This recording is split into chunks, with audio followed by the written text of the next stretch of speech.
to the Lock Shop with Nielson and Hustler.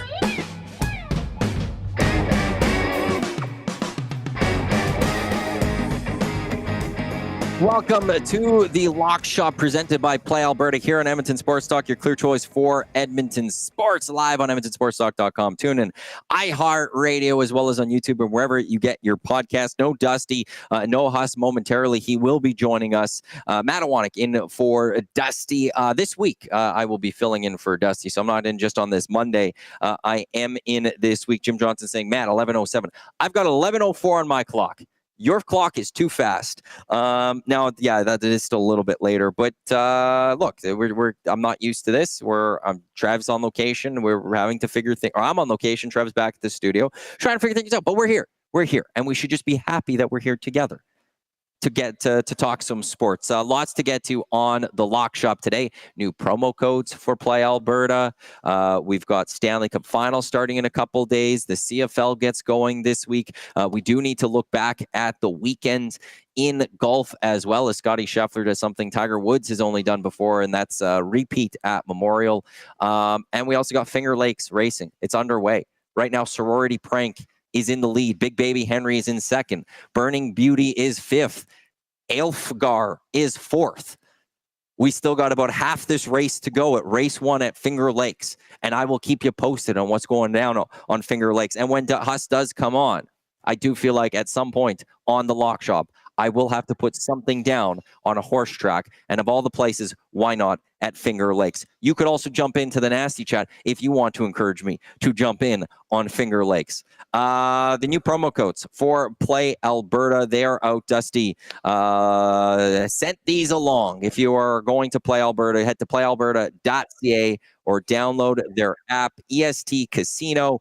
Use that promo code when you deposit $20 or more for a $50 casino bet. EST Sports when you deposit $20 or more for a $50 free bet, or you can once again use YEG50 when you deposit a minimum $5 and you will get a $50 free bet. PlayAlberta.ca. Sorority Prank coming down the stretch has the lead. They took away my score, the names of the rest of them. But it doesn't matter. Sorority, whatever I said, is in the lead and is going to take race 1 at Fingering Lakes. And with that, we will bring in Huss right away here. Huss, let's bring him in. I'm excited to be able to speak to Huss. It's something happened last year. I had to do most Thursdays to talk some CFL. But Huss is with us here on the Lock Shop. Huss, how you doing today? How was your weekend? It was great, actually. We didn't have any hockey. I know out where you're at. I mean, it probably felt like the calm before the storm. Everyone, doing some family things, knowing what's about to come this week. Lots going on around the city. The weather was gorgeous, although we're dealing with these fires here, dude. Yeah. The air is absolutely brutal right now. They weren't sure whether they were going to be able to get the Bomber Rider game in Saskatchewan on the weekend. The soccer game was delayed earlier, the one yesterday for Valor. But I did take in Desiree Scott's final match with Canada's women's national team. That was a scene at Princess Auto Stadium. Great event. The Canadian ladies won 4-1. So yeah, it was good. And then obviously watched the Pacers dispatch of the Knicks on Saturday night. So a quieter sports weekend. But to bring it back to the Lock Shop, my weekend was absolutely ruined by none other than Patrick Cantlay yesterday. I had a pretty nice top 10 Cantlay bet. He was as high as 4th yesterday on the back 9. And I don't even want to pull this up again, but I got your tweet if you need me to read it for you. Yeah, there you go. But he bogeyed 12, 13, 16, 17, and 18 to miss T10 by 1 shot.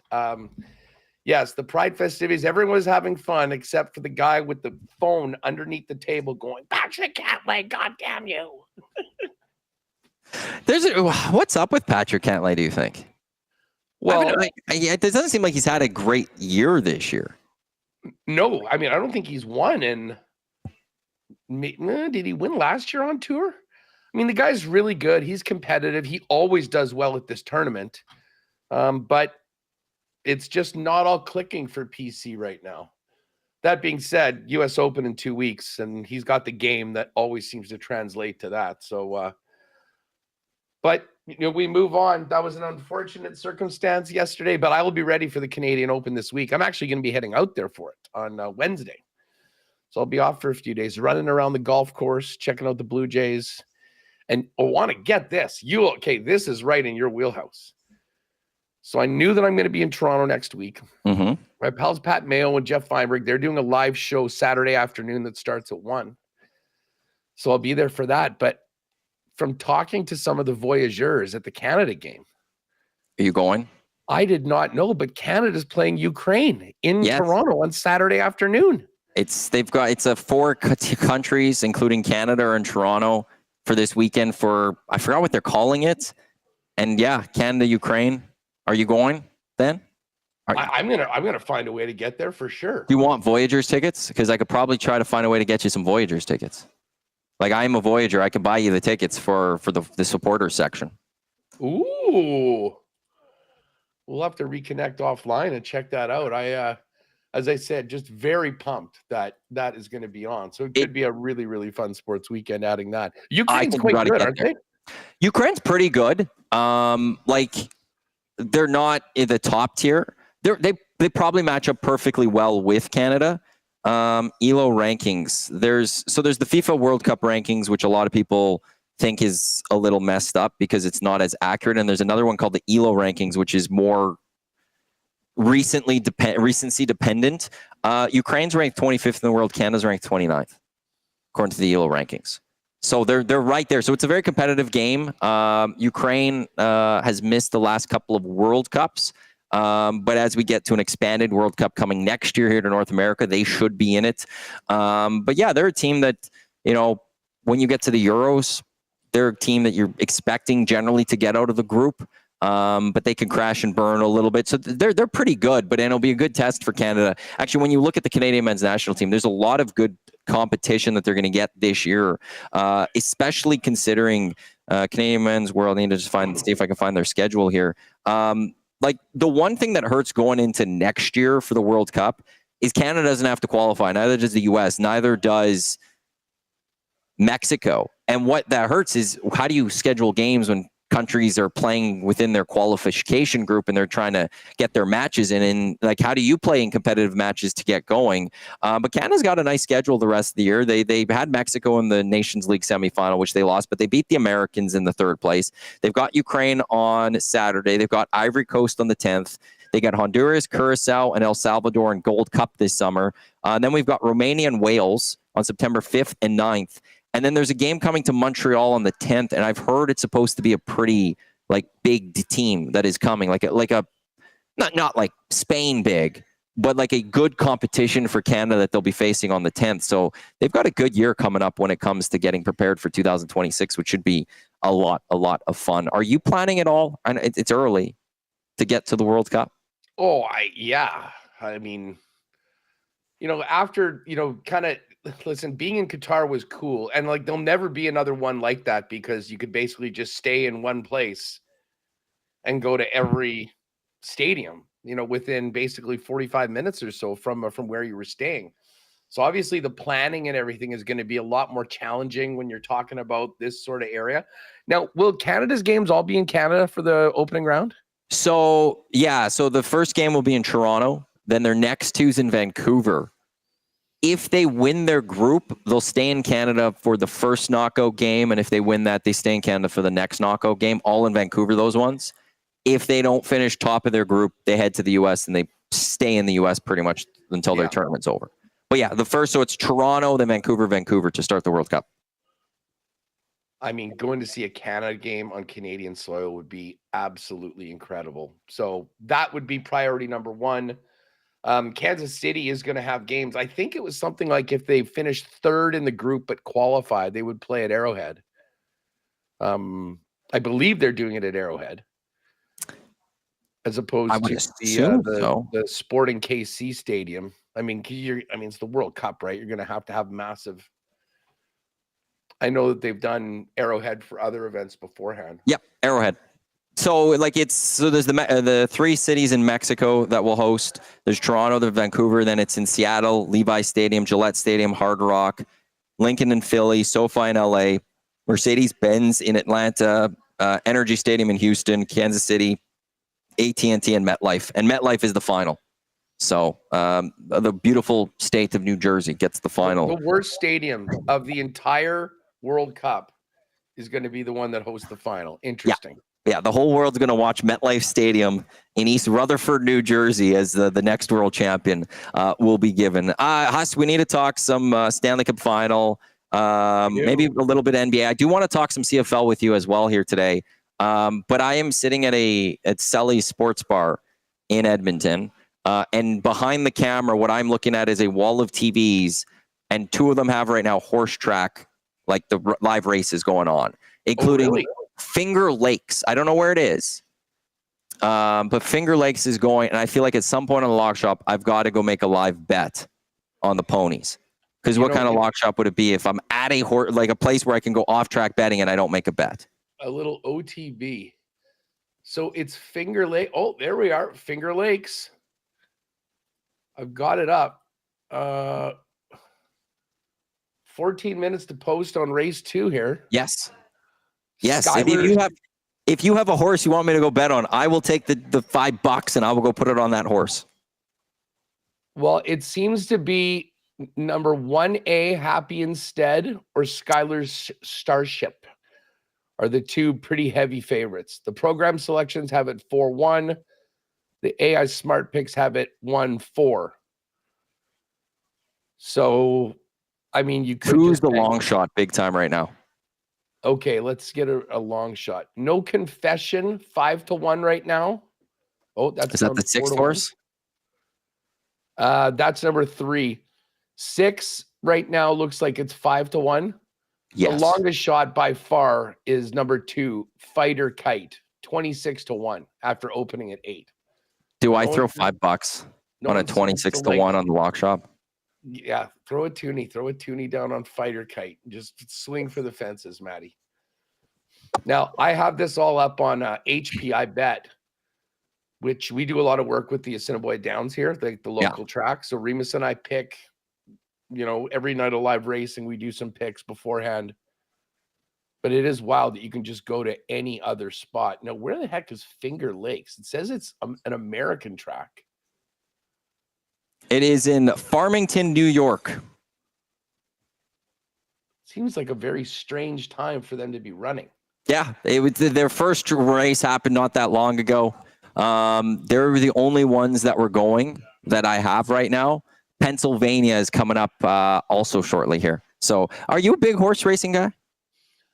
I mean, I enjoy it. I have a lot of fun doing it on the show. I always get out to the track 2 or 3 times a year. But I mean, I wouldn't say that I'm a very casual enjoyer of horse racing. But yeah, it's fun. And listen, you hit a big one. It's a beautiful thing. Well, that's the one thing though about horse racing. Like just having that one night at the track, you go, you take a toonie on a race, you go throw it on, and you just go enjoy a night of racing. There's nothing like it. Like I had one buddy who's big into it, and he goes like, "You go spend what $15 to go watch a movie now."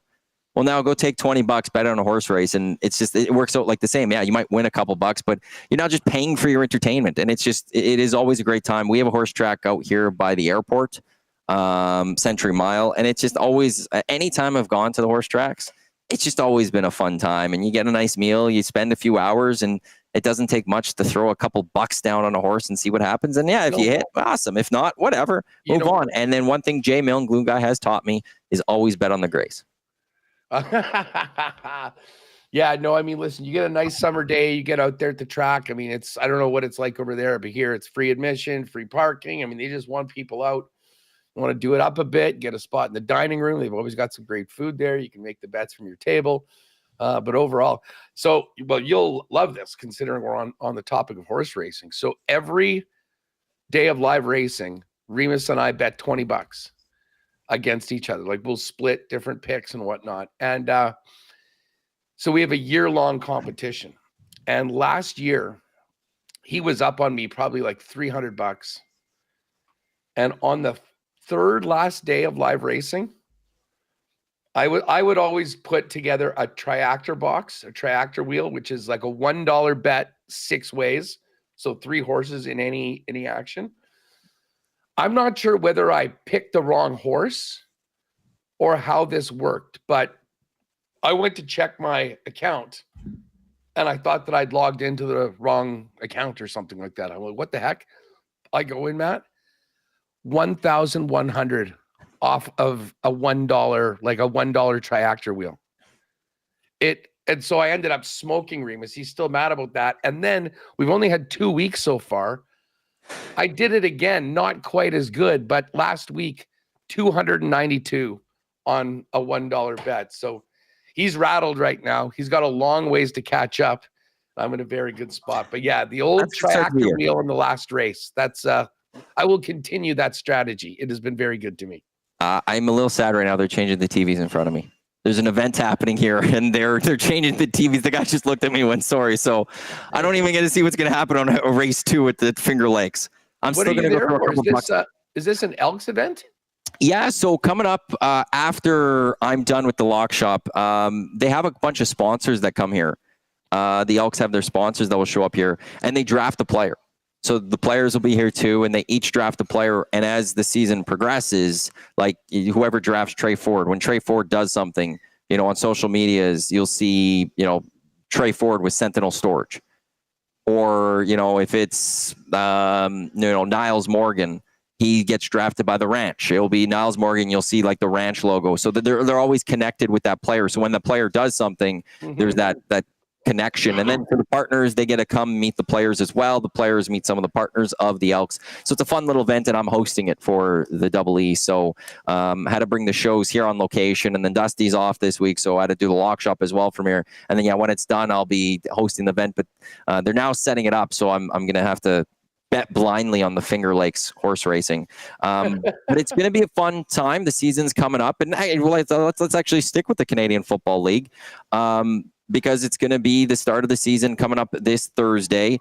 But your thoughts on maybe some of the big news, from the weekend, which is Kadeem Carey cut in Toronto, Walter Fletcher cut in Montreal. What did you make of just any surprises for you that you saw maybe in Winnipeg or, with the CFL teams making their final rosters known? The Kadeem Carey news blew me away. I mean, we've been talking about him as a contender to lead the league in rushing potentially, like right there with Brady Oliveira. Now he's on the street. Hollins as well. Yes. Another guy that, has had, big time results in the Canadian Football League. And then Fletcher. I mean, it just goes to show that, your contract, where you're at in your career. I mean, it's a cruel, cruel business. And, we're going to see. We'll see how these moves on. Like, I'll give the Argos the benefit of the doubt. They always seem to find a way. Guys come in, guys come out. They're pretty steady. Really interesting week 1 matchup with Toronto going to Montreal and taking on the Alouettes. I'll be looking forward to that one on, I believe that's on Friday. Right here. Let me ask you this. What was your take on Dylan Mitchell?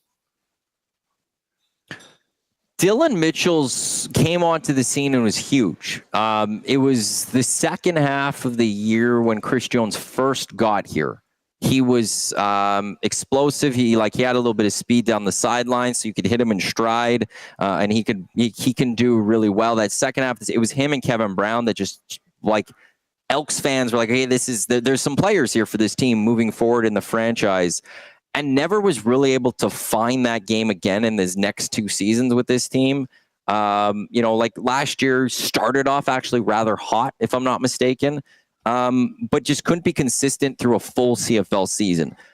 I love him right now in the Canadian Football League as maybe a number 3 receiver, but there was a player there. I don't know what happened over the last few seasons, but when he came onto the scene, he's a guy that you could throw out, as the guy that will stretch the field a little bit. And you can make the catch.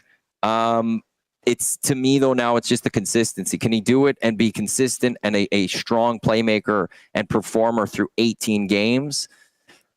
We haven't seen that yet from him in his career. So I'd be a little skeptical on that. But if, I know he's Winnipeg, Dalton Schoen, if you could have another player ahead of him, I think that's a great number 3 to have. How's he look so far to you? This is why I bring him up. I was wondering kind of what happened in Edmonton because, he came in with pretty high hopes, got some money in advance. He's been running with the twos all camp. First day, and I don't know whether, and he basically copped to it. Josh Frey-Sam had an article in the Free Press about it. He basically came, I don't think, ready to go for camp. And that is a cardinal sin in Winnipeg with Mike O'Shea and the way his team operates.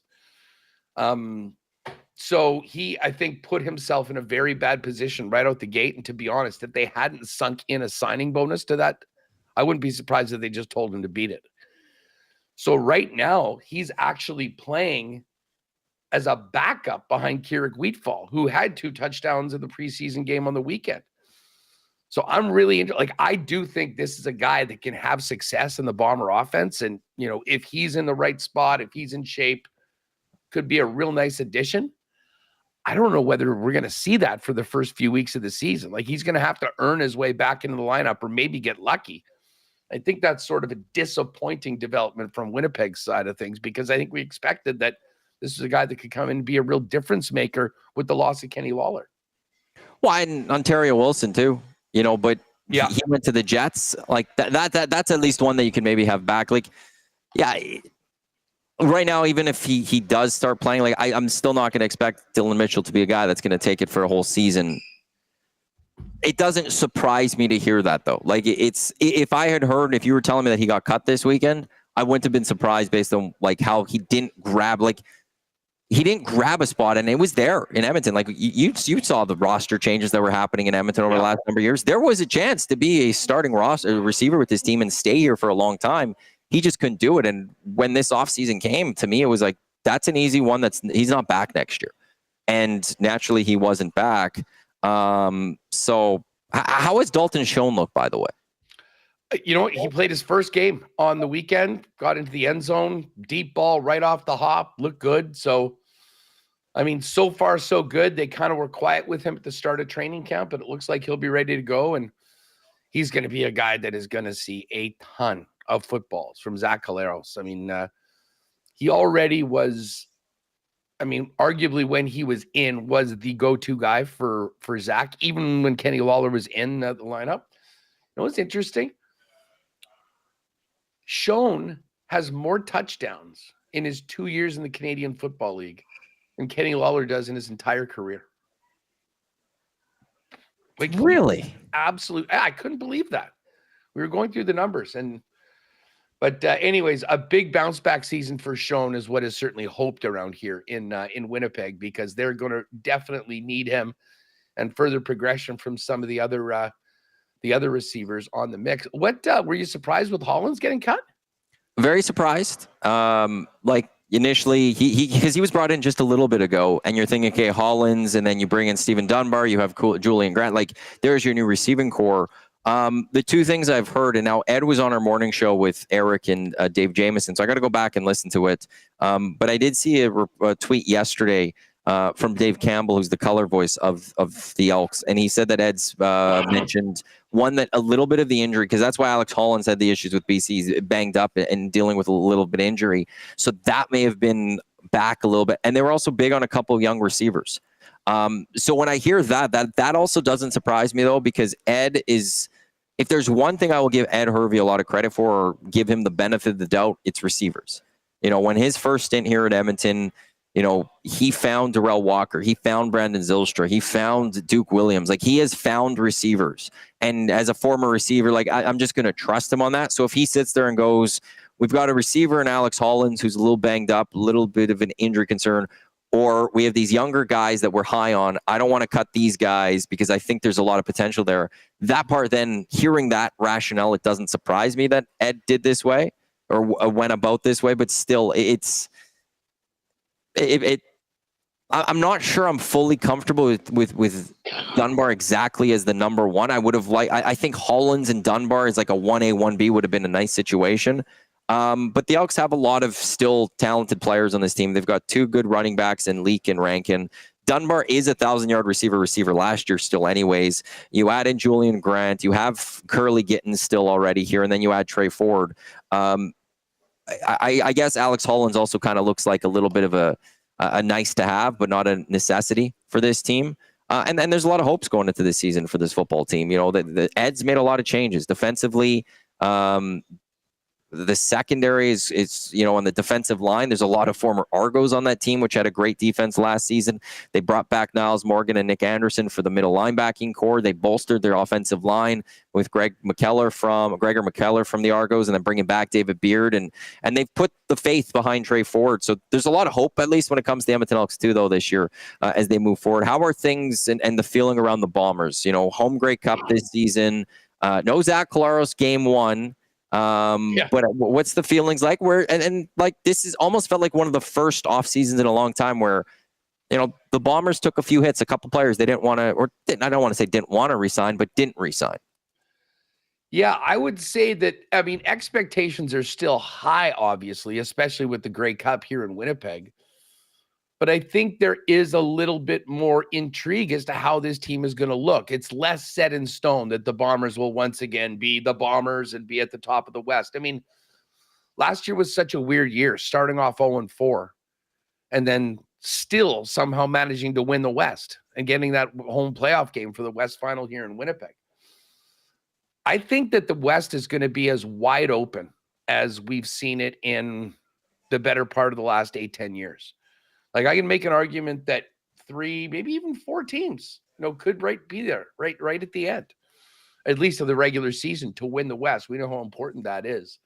But the one thing I'll say, and obviously Ted Gavai is gone, but Danny Mac and that group, they have done such a good job at filling holes with guys that we don't know who the heck they are when training camp starts. And all of a sudden, by the middle of the season, we're talking about, you know, could they be potential all-stars, especially in the secondary? That's been a place that they've been doing. So there's some new ads on defense. When you look at the offense, though, I mean, for me, the most crucial thing is, can this offensive line hold up? Stanley Bryant's going to be great, but, you know, you bring in Lofton on the right tackle. Is that going to be good enough? You know, you lose Leah Dobson at guard. He was a real strong player. So not only for the running game, but in particularly keeping Zach Collaros upright and having that Bomber passing game. To me, it's not sexy to talk about, Matty, but, you know, if you really want to see the prospects for a team, start off on the line of scrimmage. Yeah. Can they protect their quarterback? Can they get to the quarterback? Vaughters has looked really good in camp coming in. He was one of the big sort of off-season additions to the clubs. He's going to be on the end opposite Willie Jefferson. But, you know, I mean, the Bombers have a win total, I think 10, which seems to be right. Like, I think 11-7 probably wins the West this year. Like, yeah, what did Bombers have last year? 10-8. Yeah. 10-8. I think they won on a tiebreaker. Yeah, and that came down to the win too, right? There was that punt against Montreal. Like Saskatchewan over under 10.5, Winnipeg over under 10.5, the Elks 7.5, Calgary 6.5, BC 9.5. I think you're right. Like, this is going to be a tight CFL West. I fade BC actually a little bit out of all this because as much as I think Nathan Rourke will return to the form that we saw a couple of years ago from him, I'm not sold on their defense. Their defense, like it was open for the BC Lions to take over last season. They never ran away from the Bombers as the Bombers had their slow start to the season. Them and Saskatchewan were up there, and then they faltered. And part of that was also they then just messed with their QB situation, bringing back Nathan Rourke and messed with their locker room with VA. But they lost some players from a defense that was already also pretty average prior. That I could see the BC Lions defense just not being up to snuff as we've seen from the last couple of seasons from out there in Vancouver. So that's actually a team I think is maybe more in the downward trend for this season, as opposed to teams like Edmonton, and Saskatchewan was right there. So I'm keeping Saskatchewan there. And I don't know, there's something about Calgary in my gut that says might not be as bad as some people might think that they're going to be this year. Oh, I'm with you on that. Like you know, as ugly as the last year or two have been, like Dave Dickinson knows a thing or two about winning football games. By the way, one thing on BC also to note, Buck Pierce, rookie head coach. Mm-hmm. I think there'll be some growing pains for him as well. So I'm sort of with you on that. I think, do I think they can be a playoff team? For sure, but I'm not sure we'll be talking about BC really challenging at the top of the division. But listen, I think Calgary could surprise some people this year. Like, you don't think that VA is going to be coming out looking to prove a point or two? I'll tell you what. Looking at the MOP odds. I was about to say I wanted to get to that. It's kind of funny if you look down to. It's like Vernon Adams and Trey Ford are the two guys that are at the bottom, like 20-1. And I think that if either of those teams have really strong years, make the playoffs, take big steps forward, I think either of those guys are very live for MOP. Like, to me, you've got Chad Kelly, who's the favorite. Listen, I think that Chad Kelly is going to have to run away with the award to actually win it. I'm not sure he's a very popular guy, and fairly or unfairly, he's going to have to. If there's a doubt, I have a feeling votes might not be going to Chad Kelly. If it's the same type of season he had as when he won it, he's not winning it. Exactly. And then you got Rourke and that group of Zach, Davis Alexander, Drew Brown, Brady Oliveira, interestingly in there, but I think we realize this is a quarterback award more often than not. Harris, Bo Levi, and then Ford and Adams. But I could make an argument that the best value bets for the MOP, it's on either Trey Ford or Vernon Adams if you think that those teams can take big steps forward and make the playoffs. The quarterback is going to be the guy that's getting the love for it. I think they're going to have to put up big numbers if they do that. And hanging a 20 or an 18 or whatever it is on those guys, I'm not sure there's a worse chance of those guys winning it than Harris, for instance, or Davis Alexander. In fact, those guys might have to have even better seasons because their teams are really good. Like, when it comes to MOP, the quarterback can affect things more than anyone. Calgary and Edmonton were on the outside looking in. If they make those big strides, the quarterback's going to get the credit. And I think there is some value. So you Elks fans, if you think this is going to be a great season for Trey Ford, I don't mind that number that they're hanging on him for the MOP. Yeah, and for both those guys, like it's the legs could add to your stats and help things look better. That's part of the reason that Chad Kelly won a couple years ago is he rushed for a few touchdowns. He was a guy that was able to use his legs a little bit. But everything you said about Chad Kelly there makes me also just look at Nathan Rourke and like plus 750. Go that I think he would be if Nathan Rourke is 3/4 of what he was a couple seasons ago, and he stays healthy for the whole season, because that was the thing that that's been a little issue with him in that season a few years ago. I think Nathan Rourke is that favorite to come out of the West and then likely win it from overall. The Brady one, it's like it's not happening again. No, but the number looks nice to me still, What if it does, but I just mean, like, it's so rare that a non-quarterback wins this award. And you think about last year. I mean, there was not really, Bo Levi had the great numbers, but the team sucked. Yeah. They had that terrible start. Montreal had split quarterbacks at one point. So, there was just no one else that really played enough to get it. So then it went down to Brady. But listen, I'm pretty sure that the winner is going to be on that first page. Although if you go way down, like, let's take a look at guys that aren't quarterbacks. Who, if we had a similar scenario to last year, who are the guys way down the list that could potentially be a guy? You know who I don't mind is Austin Mack. Yeah. But again, if he has a monster season, Alexander is going to probably be the one throwing to him. There's also there's a chance that MPT goes in, like if he gets hurt or something like that. There's still Philpott that he's going to be mixing it up, so the ball will be split between them. Like, it would have to come down to, like, if it's like last season, I thought he should have got more conversation out of this.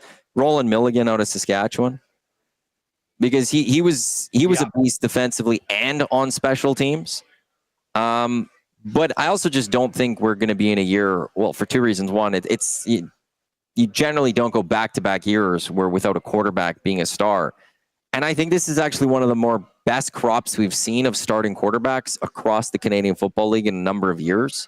With Nathan Rourke, Trey Ford, VA, Harris, Kalaros, Bo, Chad Kelly, Drew Brown, Davis Alexander.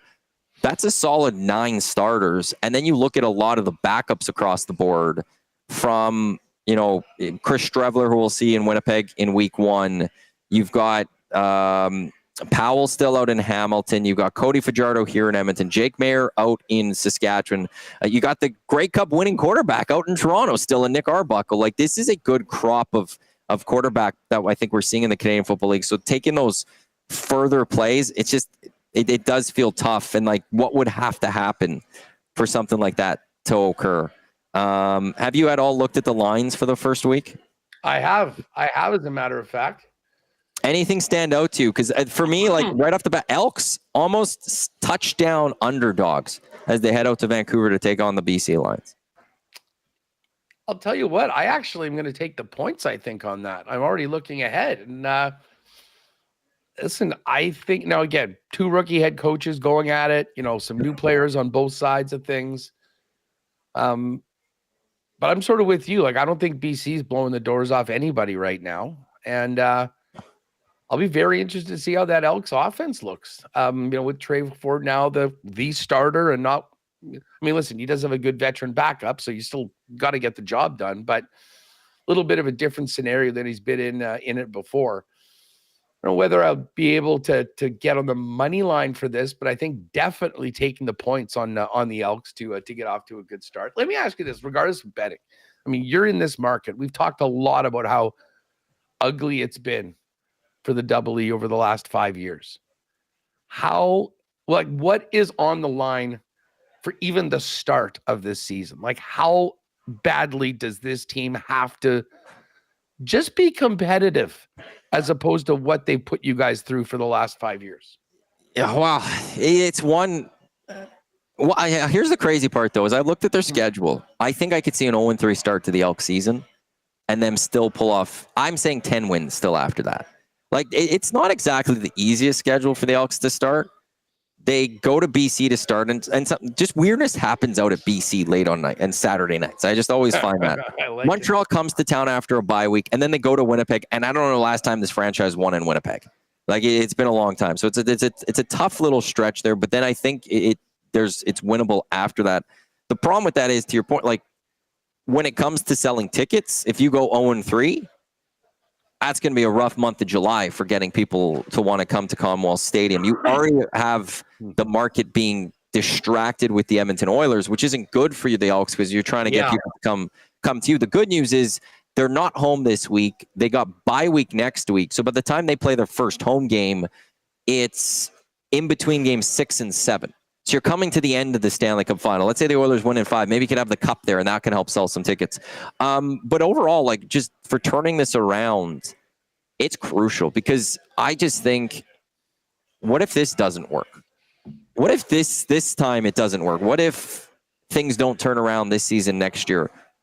Then what? Then what are we looking at? Because it's been really 20 years of not good football. But if you go pandemic since then, there hasn't been much to really celebrate. And if this doesn't work, then what do you do? You've brought in veteran quarterback. It didn't work. You brought in Chris Jones, who's changed everything and completely changed every single player week in and week out. It doesn't work. If you bring back the legends of this organization and Chris Morris and Ed Hervey, and they bring in the young guy and Mark Killam, and you go to the Trey Ford with the back, and this doesn't work, where does it go? So there's a lot of pressure on this franchise and on this team to, at the very least, like, again, the slow start won't help. But when October rolls around, we should be talking about, can the Edmonton Elks be hosting a playoff game? Not talking in the top spot in the West, but can they be fighting for second? And ultimately, if they don't do that and they come third, so be it. But that's where the conversation needs to be. And they need to take a step forward with the wins. And people need to just start feeling more confident. They watch the Edmonton Elks play. There's a good chance that they're going to go win that football game. It's an exciting time. gets going on Thursday. Ottawa in Saskatchewan. Saskatchewan 2.5-point favorites. Toronto and Montreal on Friday, with the Als being 4.5-point favorites. Basically a pick-em right now between the Ticats on the Stamps on a doubleheader on Saturday, and they'll be followed by the Elks and the BC Lions. The Winnipeg Blue Bombers with the first week bye. They'll be back. They'll get their first action the following week with Chris Strevler starting due to the suspension of Zach Collaros. We've got a few more minutes here at Haas. We just rattled off a bunch of CFL chat there. Stanley Cup Finals after this weekend. We're 2 days away from the Cup Final. How are you feeling about where you think this series is going to go? Well, first off, I'm excited for all of you. Envious, a little jealous, but hey, man, this is such a great series. And normally I'd say, oh, man, a rematch, the same thing. I'm so excited to see, if the Oilers can do what we've seen in the last two rematches, learn from the mistakes of the first year and come back better the next season with a different result. It's not surprising to me that the Oilers have ended up as a slight favorite. I think the Oilers fans have been definitely supporting their team at the window, if you know what I mean, and moving that line a little bit. But it truly is a great matchup because you've got this Florida outfit that, man, they are so deep. They are so tough. They're back for the third straight year, looking to go back to back. And then on the other side, you've got a team that, to be honest, has surprised me.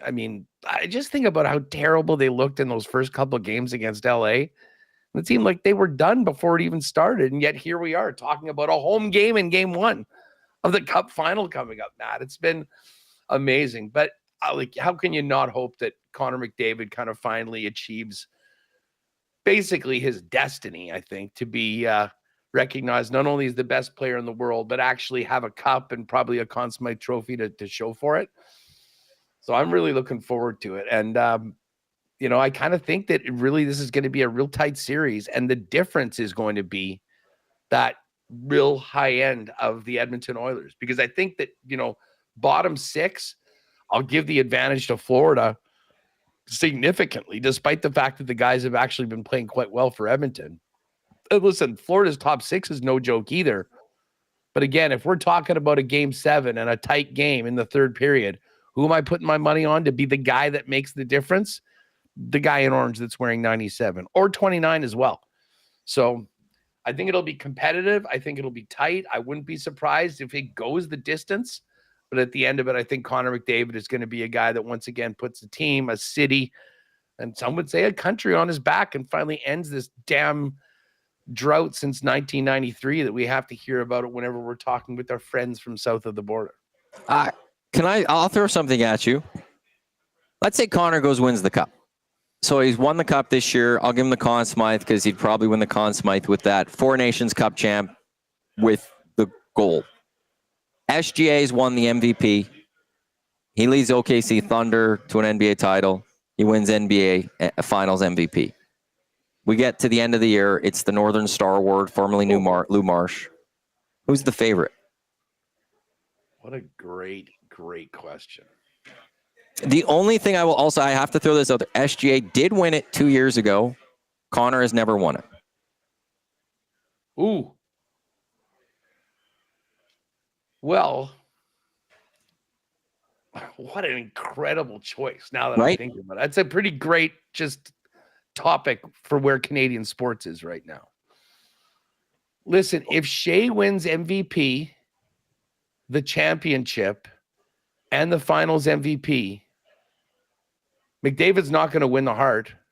That's the thing. That's the thing that hurts Connor in this one is this is a year he doesn't have those other awards. Yeah, which he's done a million times and will continue to do. But honestly, just because of the unprecedented nature of what Gilgeous-Alexander has done, if they finish the job and win the championship and all that, I think it probably is going to be him. Fair or unfair. But yeah, man, you think about it. And now, is it just the calendar year or is it this season? Like, how do they? It's calendar year.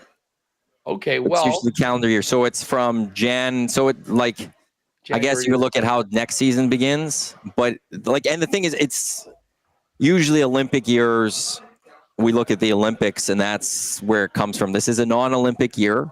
Next year will be an Olympic year, so maybe Connor has an advantage for next year to start, because if Canada wins gold and he produces there and does great things, he can get it. But had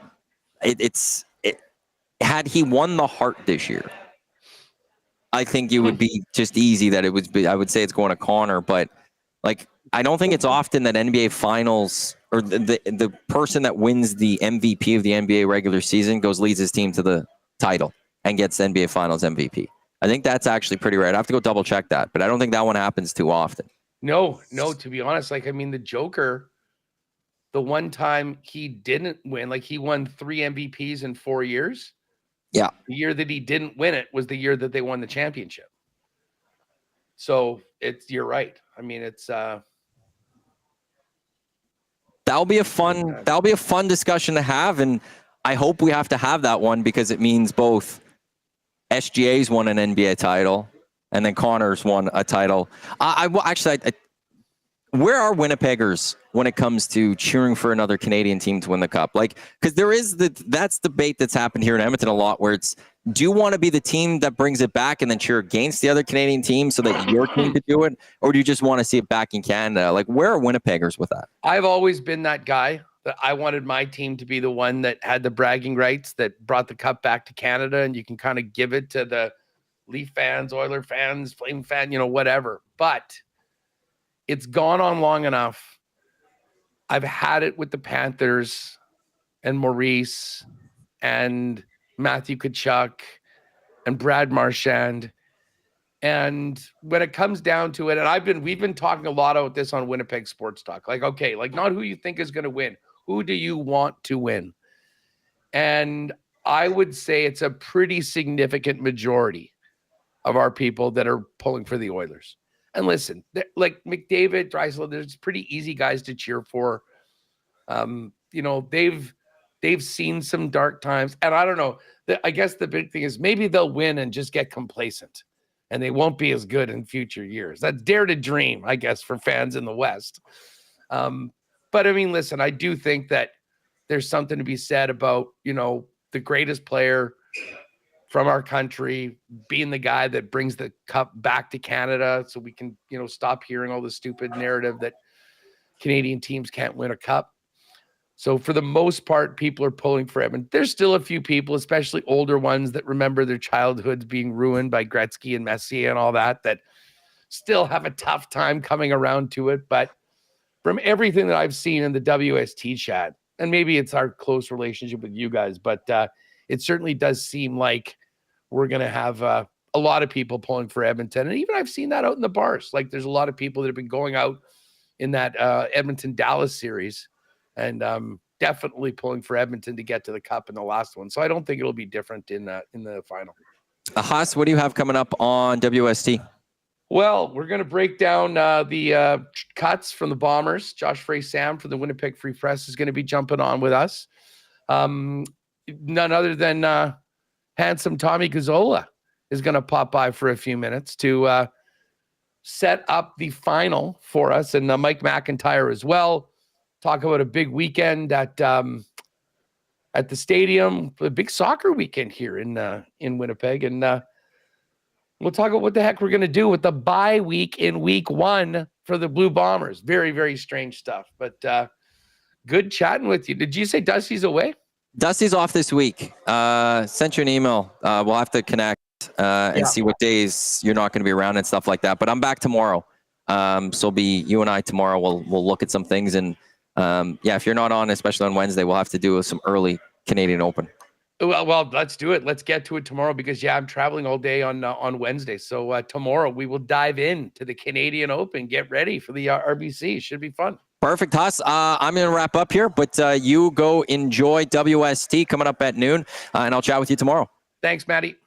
There's Huss of WST, Matt Iwanyk. It's just going to wrap up the lock shop here. A reminder of the 3 promo codes for EST at Play Alberta. Download the app today or go to playalberta.ca. Right now, the early bird bet is up for Connor McDavid to lead the Stanley Cup final in points at plus 130. Dusty's play of the day is the Boston Red Sox and LA Dodgers both to win. That's plus 154.